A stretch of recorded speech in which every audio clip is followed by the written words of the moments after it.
মুহূর্তে জানতে পারলাম। আমি আপনার মতকে সম্মান করি। আপনি যদি আমার কথা বিশ্বাস করেন আলহামদুলিল্লাহ, আপনি যদি বিশ্বাস না করেন আলহামদুলিল্লাহ। I respect your point and you respect my point. বাড়ির থেকে তো স্টুডেন্ট আসলো না, নারী শিক্ষার্থীরা বাড়ির থেকে আসে, বাসগুলো কম আসলো। আমি বোঝেন না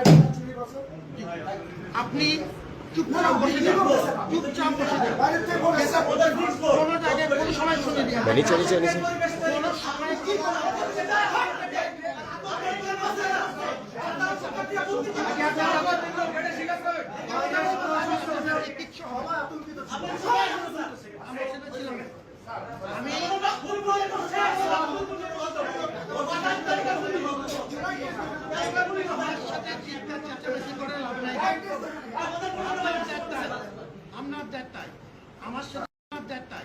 আমার সাথে চিৎকার চেঁচামেচি get interesting in dialogue. আপনাকে আমি সম্মান করি and I respect equal respect from your part.